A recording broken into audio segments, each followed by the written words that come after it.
It's game time. I've soiled myself. Today, a dozen death-defying daredevils of Splatalot will go head-to-head with the defiant defenders as they strive to capture the highly coveted crown of Splatalot. Will these defenders be able to keep the castle safe from the attackers, preserve the kingdom of Splatalot, and in the end, reign victorious? Who will tumble? Who will tilt? Who will teeter? And who will go splat? Hello and welcome to Splatalot, the game that asks the question, how many times can someone fall down and still continue to get up? I'm Jason Agnew, alongside me the maniacal one, Matt Chin, and we will be following the incredible action as these courageous kids face the toughest challenge of their young lives. You said it, Jason. When these kids see what's in store for them, they're gonna wish they'd eaten all their broccoli when they were little because our defenders had their spinach and they're in super shape to put the smack down on our attackers. We're here at the terrifying Splatalot Moat where our attackers will attempt to become one of the top 6 in order to qualify to move on to the second round. Those attackers will compete in the foam-filled Stockade, and only 4 will move on to compete for the crown inside the Splatalot Castle, where we've built one of the most terrifying obstacle courses. Let's take a look at the qualifier today, Jace. In round 1, attackers start off crossing the baffling barrels. They're baffalicious. That's not a word. It is now. Then it's on to the traction-free slippery slope. Not a hope. Then it's time to cross the rolling mace. Watch your face. Are you gonna keep that up? Yeah, I am. Great. Next, it's the beastly battle axes. Don't forget to do your taxes. The rope bridge of disaster. We'll show them who's master. Finally, the finished platform is on the other side of the perilous pole vault. That is where most will halt. See, someone got themselves a rhyming dictionary. It was on sale.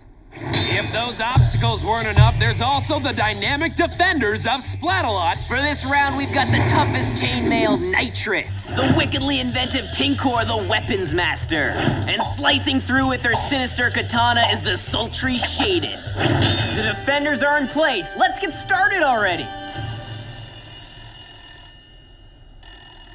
Someone gonna answer that?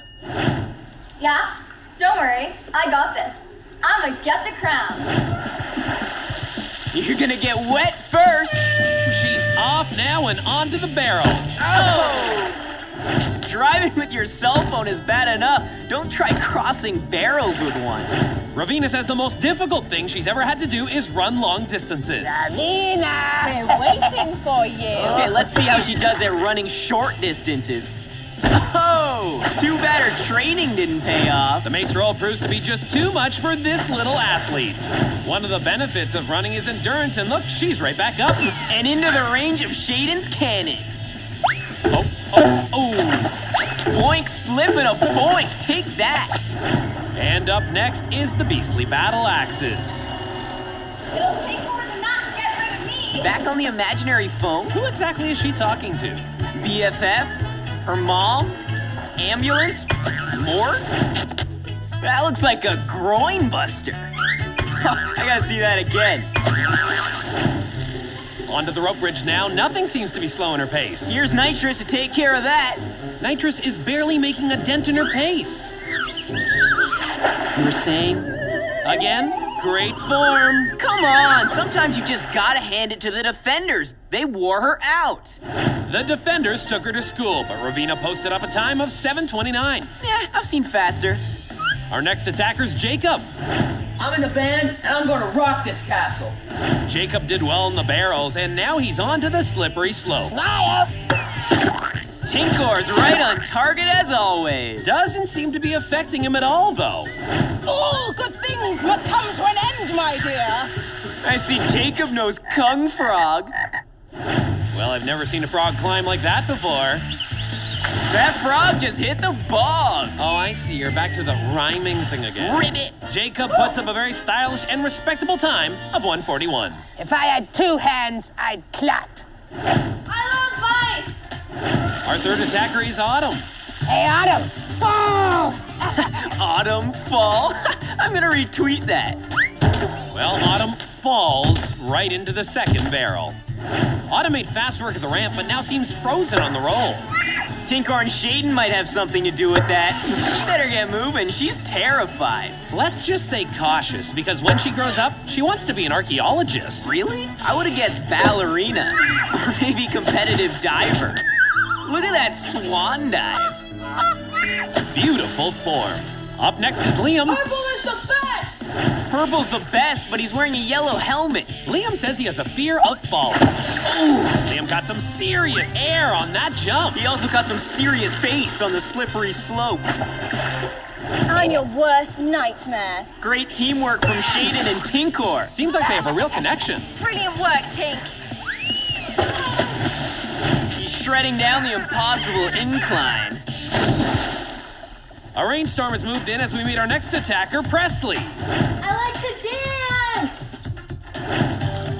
dance. She's shaking and rattling across the roll. Oh! Shake, rattle, roll, water. And it's a top 40 hand. How about a smile for Knightriss? Preslee looks all shook up. Look at that. She's up and she did it. Knightriss is fuming. It's true, Preslee did well with 5:43. Time will tell. She moves on to round 2. Uh-oh, this looks like the situation. Okay, let me guess. Sarthak's superpower would be stating the obvious, right? Oh, tough ball. Those barrels are greasy. We've got ourselves a bit of a barrel situation. Oh, attacker. Shaiden fakes being sweet when we know she's nothing but sour. Oh, Sarthak goes down hard after that shot from Shaiden. Sarthak grooved himself through the rest of the course, putting up a time of 6:26. Looks like we've got ourselves an awkward situation. As we hit the halfway mark in round 1, Jacob has the fastest time with 1:41, and Ravina has posted the time to beat at 7:20. Amazing round, amazing splats. Our defenders have never looked better. The remaining 6 are in for some major harassment from Shaiden, Tinkor, and Knightriss. We've got plenty more action coming up as the final 6 attackers hop, bop, and splat their way through round 1 and try to get one step closer to that glorious crown.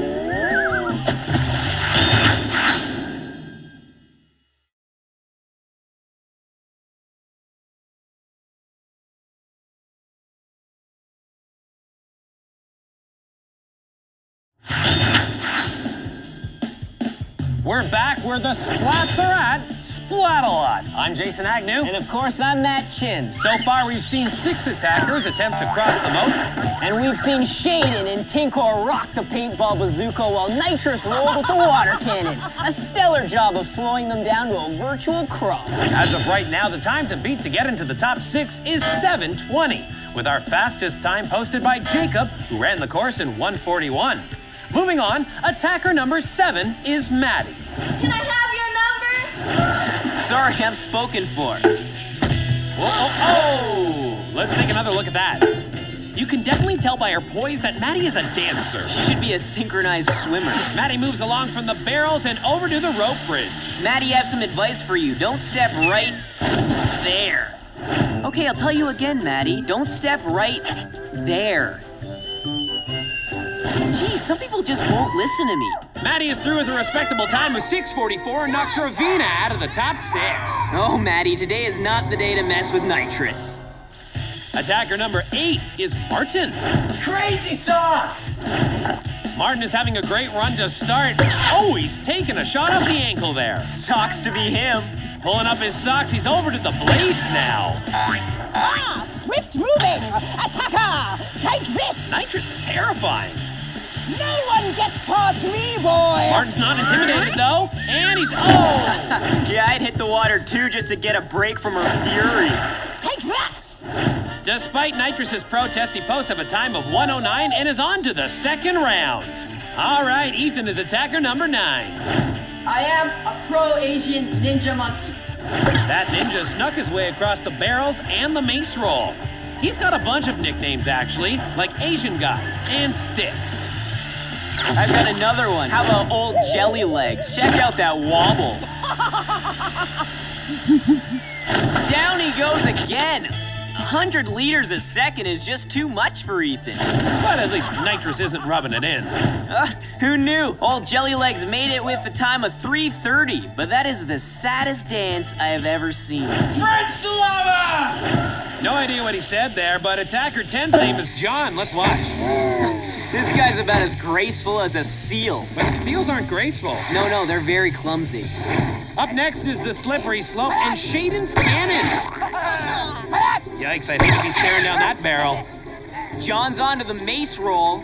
A few steps and... Oh, huge splash. That is one of the biggest splashes we've ever seen here. Oh, big splat. Couldn't have put it better myself. May have been a big one, but he's up and moving on. That's not seal action. That's walrus action.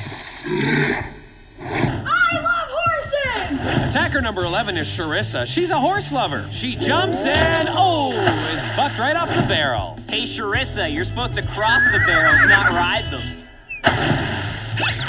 Gotta hand it to her, though. She's splatting, but still keeping her cool. She's like the course whisperer. Get it? This is the Splatalot course. It rhymes with horse. Yeah, I get it. It's just not fun. Oh, into the water. Sharissa rides the mace wheel down to the water. It's kind of like she's riding a mechanical bull. Looks like she's waving goodbye with a time of 7:24, and she's riding into the sunset. I'm gonna own this castle. Owning's for suckers. Why not just rent? Haley's our final attacker, and she's currently making her way. Oh, my. You were saying? Haley's just slapping those barrels silly. Well, Shaiden and Tinkor make a great team, and they're unstoppable with it. Oh, and another shot, and Haley goes down again. Own the castle, Haley? I don't think so. Oh, come on, you two. There's no time for love and Splatalot. Well, for 6 attackers, the quest for the crown has ended. But for the 6 with the fastest times, the quest just kicked it up a notch. Here's our advancing 6 attackers. They have no idea what's in store for them. Martin, Jacob, Ethan, Liam, Preslee, and Sarthak. It looks to be a good crop of attackers. And you know what they say, crops get harvested. Coming up next, mouthfuls of slime and human pinballs. Round 2 on Splatalot.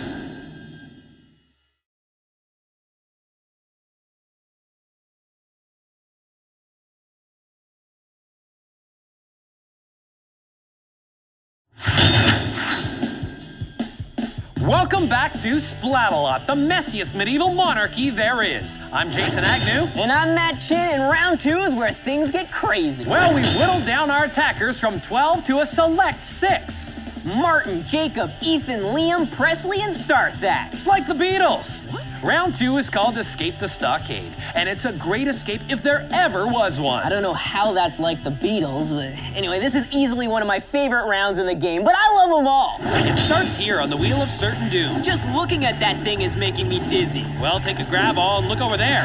See those rungs? After being thoroughly spun, attackers have to grab these one at a time and build a ladder to escape. The only thing that could make this more challenging is if all the rungs were different sizes. Well, they are. I'm going insane! After the ladders are built, they have to get a flag from the top of the wheel and escape with it. But there's only 4 flags. But there are 6 attackers. It's a spinning, whirling nightmare. I'm going to enjoy this. Bring in the defenders.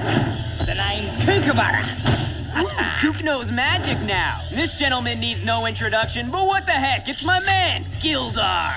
And Outback Huntress, the mystical Crocness. It'll be our pleasure to see you fall. And fail. The attackers are latched to the wheel, and things are gonna get messy, so watch the helmets. With the orange stripe, Martin. Liam is in yellow. Ethan is feeling it in blue. Jacob got stuck with pink. Preslee's in orange, and situation green for Sarthak. Looks like Gildar is getting this show on the road with the foam cannon. It's like you're the bread and that's the butter. Do you know what I mean? It's just like a warm sensation. Yeah, that's it. There's the horn, and here we go. Is it just me, or are you hungry after Kook's little pep talk there? Nah, it's just you. Ethan has picked up the first rung. So have Jacob and Martin. And Ethan's the first one to take a hit. This is a really bad start for everyone involved. Not me, though. Oh, Kook splats Preslee. Now Ethan. I'm amazing. Yes, you are, my friend. Some of our attackers are adding a lot of rungs to their ladders, but Preslee's not one of them. Martin has just put in his 4th rung and has jumped way out in front. The weapons don't seem to be working. I thought animated bird calls?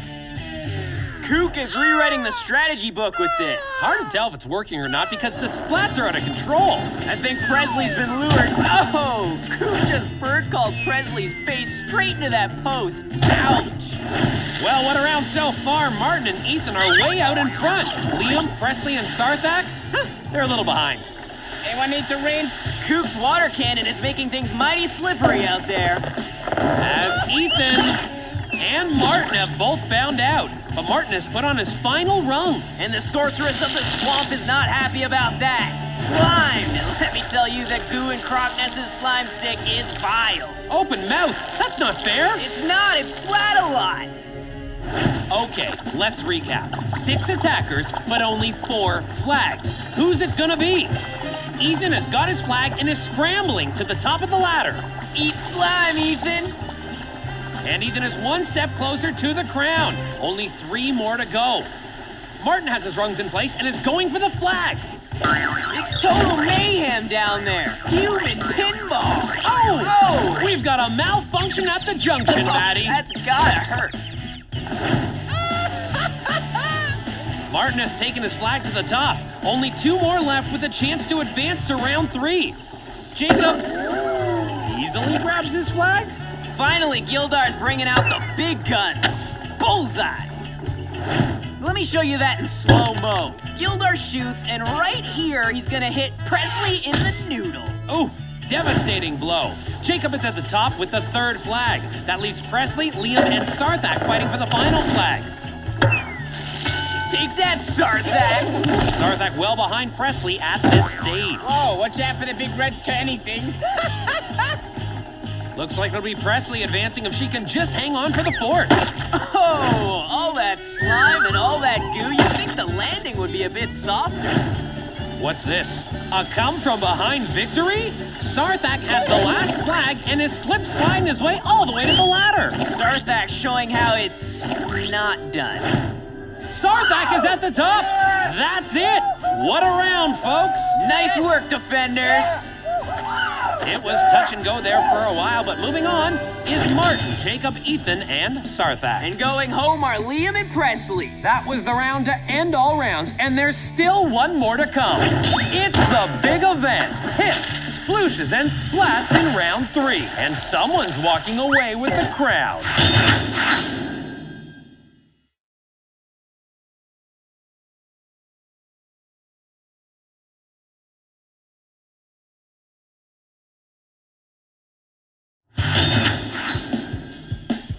Welcome back to Splatalot, the game where the attackers storm the castle and try to capture the crown. And in our final round, these 4 attackers, Martin, Jacob, Ethan, and Sarthak, have to take on all 6 defenders as they foolishly try to capture the crown. you say foolishly, I say valiantly. And I say foolishly. This group is like some kind of dream team, and if it's a dream, I don't want to wake up. Well, let's take a look at the course. Our attackers are going to start off going down a pole into a pile of foam. Then it's onto the teeters, up across the lily pads and onto the water wall. And at the top, there it is, the crown. That doesn't sound too hard. Well, we'll see about that. Let's head down to the course where the action is. Asbestos. Asbestos. Asbestos. Asbestos. Look at those attackers. You can almost smell the intensity down there. You call it intensity, I call it pants-wetting terror. What do you make of this asbestos chant? The defenders are obviously striking fear into the attackers. By referring to a hazardous substance? Pretty scary to me. And here we go. Nearest is Martin in the blue helmet with the orange stripe, Jacob's in pink, Ethan's in blue, and at the top, Sarthak in green. Ouch! That looks like a severe case of armpit contusion. Armpit contusion? I've never heard of that. We'll call the Harvard Medical Review because it's real now. Too bad. Getting on the teeters is easy. Staying on is the hard part. And Sarthak hasn't even gotten on yet. Oh, Ethan, slip, boom! These attackers are their own worst enemies. The defenders haven't even broken a sweat. Well, maybe they should start sweating because Jacob just made it across the teeters and is about to hop onto the lethal lily pad. Knightriss will see about that. She has a score to settle from round 1. Well, it's that time again. Once the first attackers made it across the barrier, the water wall begins to flow. Back on the other side of the barrier, Sarthak's having a hard time. Well, Martin's just trying to hang on. Just give it up and let go. Thank you. This is my favorite round. The splats per minute are off the chart. Let's get it together, people. Gildar rallying the troops. Martin takes a huge spill. Gildar now targets Jacob as he prepares to do another frog hop to the next lily pad. It's a face full of lily pad for Jacob, who's still practicing his kung frog. Sarthak's down. Ethan too. Martin making a go of it. Is he over? No! Ethan trying again. Come on, Ethan. Yes, he is over. Don't get too excited. This is where my defenders step it up. They're implementing the Sleeping Tiger. The Sleeping Tiger? They originally wanted to call it the Crotch Blaster, but it sounded too painful. Looks painful to me, but whatever they call it, it seems to be working. The remaining two attackers seem to be running out of steam. The defenders aren't backing off. They're still pummeling them with everything they got. And score one chin plant for the whole team. This is a really close race. Ethan is right behind Jacob. Kook's aim, though, looking a little low. Whoa! Point blank blast into Tink's robot head. He is not happy. Jacob is about to scale the water wall. It's down to the wire. Ethan and Jacob are neck and neck. Is there any way they can both lose? Someone do something. Shoot something at them. They are climbing the water wall, and Jacob has made it to the top. Ladies and gentlemen, Jacob has the crown. Jacob has the crown. That is all, folks. It is all over. That goes for you too, Martin, Ethan, and Sarthak. Your day's over. But for Jacob, victory is sweet. You know, I don't care anymore. I don't care. I don't care. It doesn't upset me. Gildar is gracious to the end.